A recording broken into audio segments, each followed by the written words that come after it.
Hi everyone, this is Stephanie and today I'm going to show you how to make a quilted pillowcase. And this is going to be a envelope closure back and it's going to be about 18 inches when it's done. So it should fit over a pillow that's between 18 and 20 inches. It's okay if your pillowcase is a little bit smaller than your actual pillow because it'll make your pillow look more plush.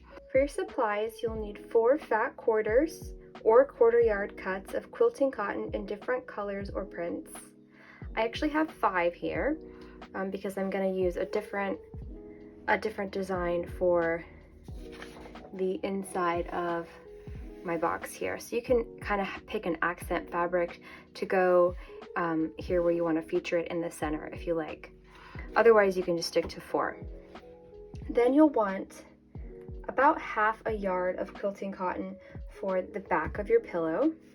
So I have that here. And I also have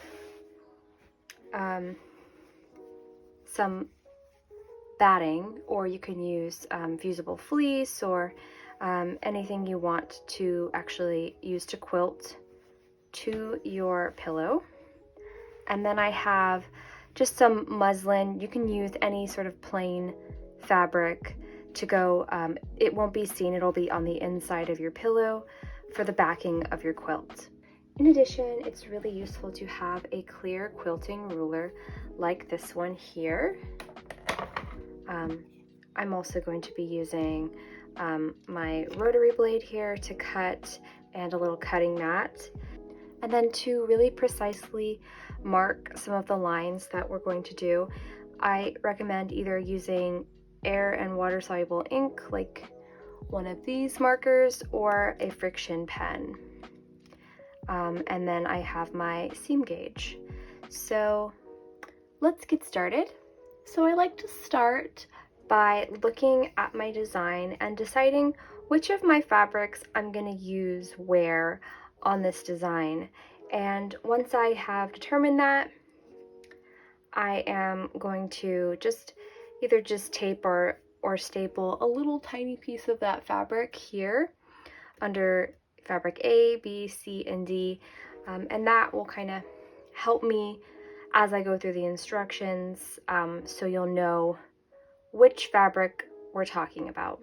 Okay, so now I have each of my fabrics labeled, and I'm going to go down this cutting list and cut everything out. So you can use the pattern, you can print that out and piece it together, or you can just cut, because these are all just, squares or rectangles, so you can just draw these dimensions right onto your fabric and cut them out, whichever you prefer. So let me go over quickly how to assemble the pattern pieces. You're going to want to print the file at 100% scale and then measure that test box on page 1 to ensure that the printing is correctly sized. So I can measure my little test square here, and I can see that it is 2 inches by 2 inches. So I'm ready to go. And this is the order that everything is assembled in. So we've got pages 1, 2, 3, 4, and then we go down to the next row, and we end up having 3 rows. So actually the first 2 pages they don't have any overlapping pieces. So I'm just gonna skip trimming and taping these together because we don't really need to. So I'll save myself a little time, but I will start with page 3. And what you want to do with all of these pages that need to be taped together is cut along the right side, along that dotted line, the gray dotted line, and then cut off the bottom as well.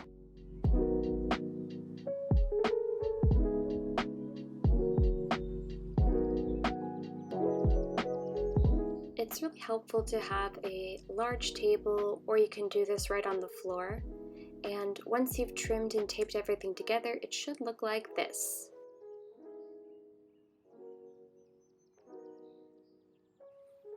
Once everything is pieced together, you can come back in and cut out along the dark dashed lines. You should have 6 different pieces to cut out.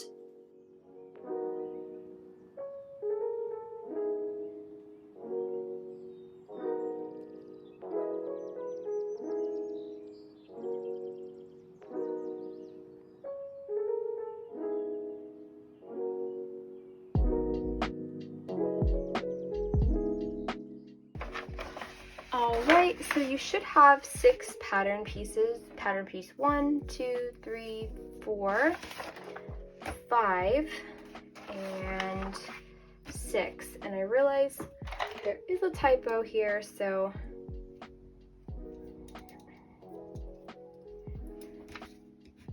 this should be 6, so sorry about that.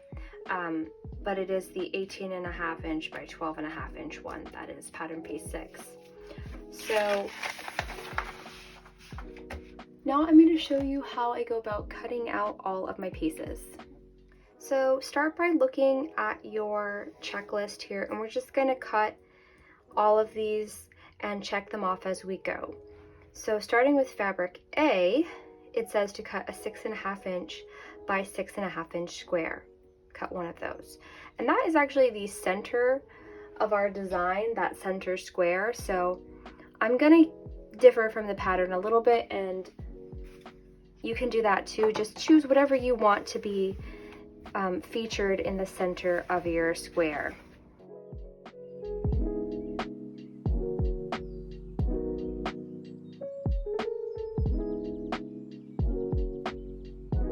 So I'm going to set that aside, and I'm going to just mark that I've cut that one out. Now, going back to fabric A, it says to cut a 4x4 inch square and cut 2 of them. So I have my fabric folded in half, so I can cut 2 at a time.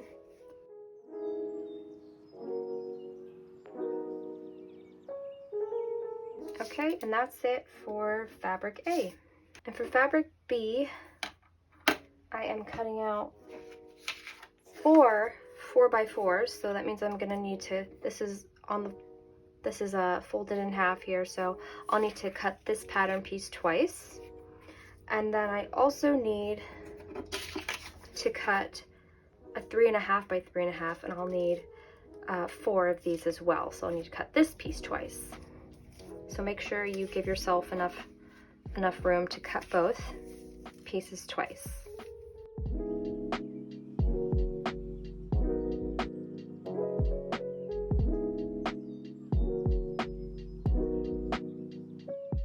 All right, so that's my 4x4s done.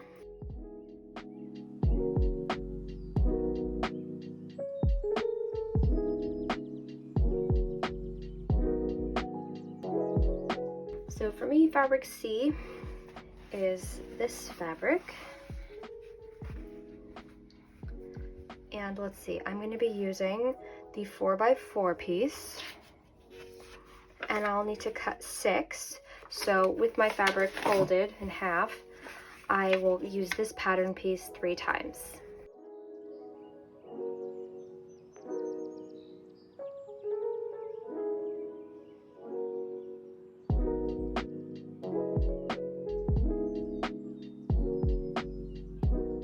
Okay, so I need a slightly bigger cutting mat for this one, but now we're doing fabric D, and my cutting instructions say to cut 4 of the 3.5 by 12.5 inch piece. So that means I will need to cut 2 out of my fabric.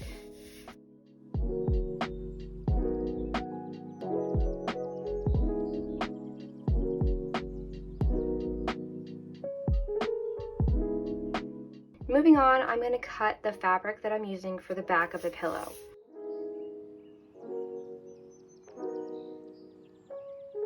Alright, so I'm just using a piece of muslin for the back of my quilt.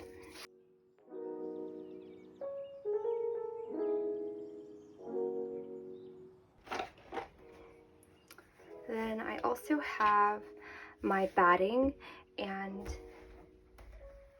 for this, you can cut it to size. I've left it just a little bit of an overhang because it can kind of move around a little bit, and we can always trim it down afterwards. So now let's talk about some different methods you can use to set up your sewing machine for piecing.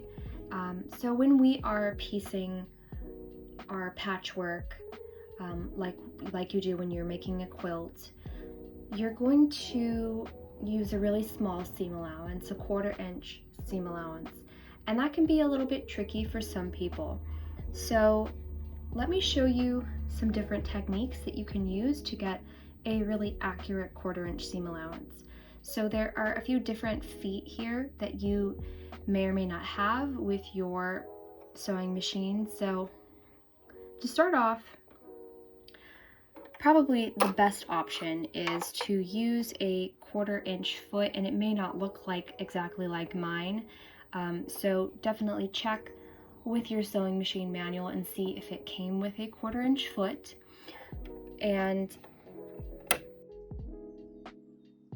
so my particular machine, I choose the patchwork setting, and when it does that, it kind of adjusts my needle so it hits at just the right place, and I just line up the edge of my fabric with the edge of my foot here, and then it gives me a 1/4 inch. So I'll show you what that looks like using this particular foot.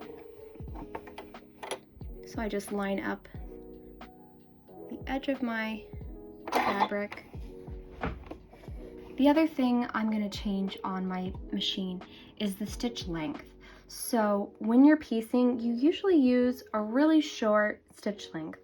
The average is like 1.5 to 2 millimeters. And because of that, there's no need to backstitch, and all of your seams are going to be locked when everything is stitched together anyway, so backstitching is not necessary.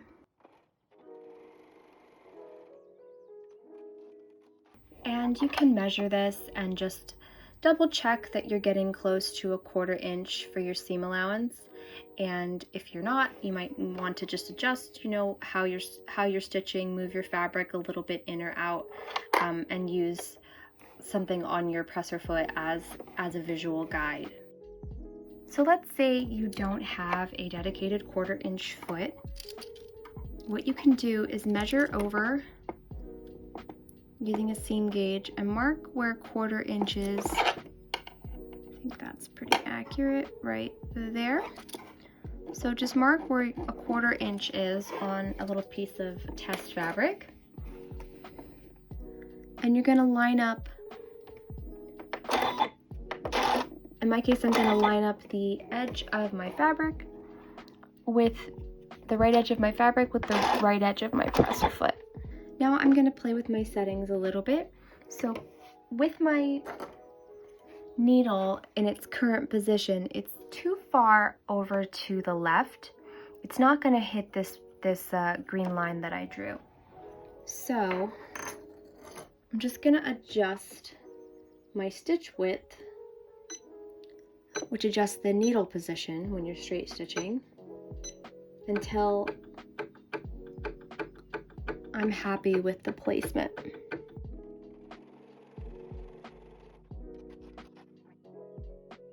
Measure and just double check that it's pretty accurate, and this one is. So once you found the settings that work for you, go ahead and jot down your stitch width and your stitch length settings, and you can use that anytime in the future you need to do a 1/4 inch seam allowance.